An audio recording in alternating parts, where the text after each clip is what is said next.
3 जनवरी 2026 को अमेरिका के राष्ट्रपति डोनाल्ड ट्रंप ने वेनेजुएला पर एयर स्ट्राइक की और अमेरिकी डेल्टा फोर्स ने वहां के तत्कालीन राष्ट्रपति निकोलस मादुरो और उनकी पत्नी सिलिया फ्लोरेंस को अगवा कर लिया। नमस्कार, मैं हूं अनिकेत दीक्षित, राजीव टाइम्स के साथ। आज हम बात कर रहे हैं एक ऐसी घटना की जो विश्व की राजनीति यानी जियोपॉलिटिक्स को हिला रही है।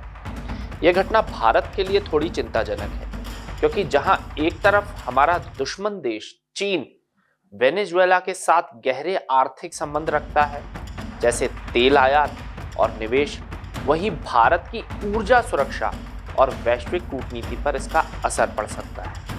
लेकिन याद रखिए, इतिहास गवाह है कि जहां तेल होता है वहां अमेरिका को आजादी और लोकतंत्र और शांति जैसे शब्द जरूर याद आते हैं। वे तेल पर कब्जा करके देश को गरीबी, भुखमरी और जहालत में छोड़ देता है। उदाहरण के लिए 2003 में अमेरिका ने इराक पर यह बोल के हमला किया था कि सद्दाम हुसैन के पास वेपन्स ऑफ मास डिस्ट्रक्शन। इसके बहाने से सद्दाम को गद्दी से हटाया गया, लेकिन असल मकसद अमेरिका का था इराक के विशाल तेल भंडार।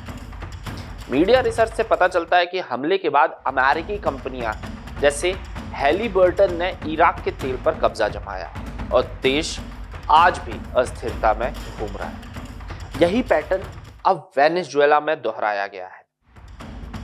अब सवाल है कि अमेरिका ने ऐसा क्यों किया। थोड़ा बैकग्राउंड में देखें तो वेनेजुएला अमेरिका संबंध 2019 से तनावपूर्ण है। ट्रंप के पहले कार्यकाल में मादुरो पर ड्रग ट्रैफिकिंग के आरोप लगे और अमेरिका ने जुआन ग्वाइडो को अंतरिम राष्ट्रपति माना। लेकिन 2024 में ट्रंप की वापसी के बाद वेनेजुएला की आर्थिक संकट और तेल निर्यात पर अमेरिकी प्रतिबंधों ने स्थिति बिगाड़ दी। मीडिया रिसर्च NBC न्यूज 5 जनवरी 2026 की रिपोर्ट के अनुसार ट्रंप ने क्रिसमस से पहले इस ऑपरेशन को मंजूरी दी थी, जिसमें डेल्टा फोर्स ने मादुरो के कंपाउंड पर छापा मारा।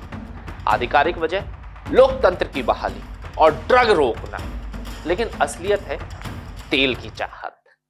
वेनेजुएला के पास दुनिया का सबसे बड़ा तेल भंडार है, लगभग 303 बिलियन बैरल।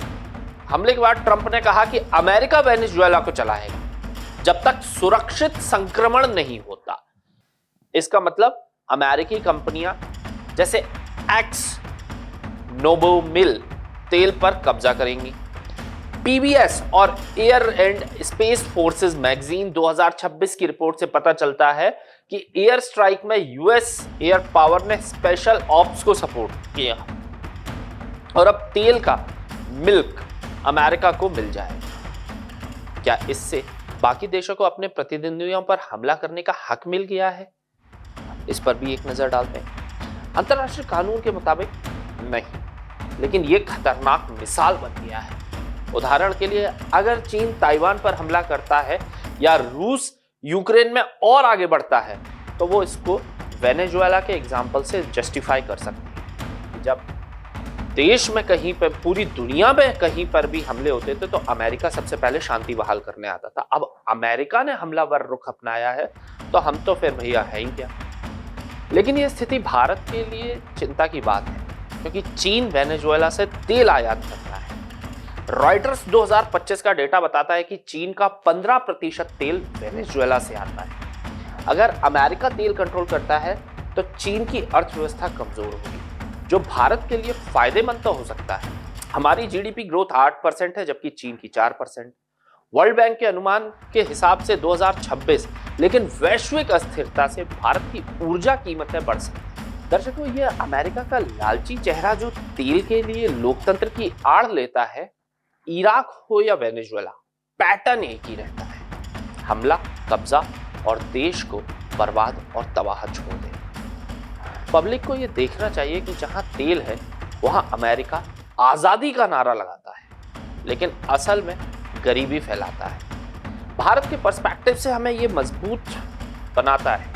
हमारी अर्थव्यवस्था चीन से आगे निकल रही है और हमें अपनी ऊर्जा स्वतंत्रता पर फोकस करना अब बहुत जरूरी है।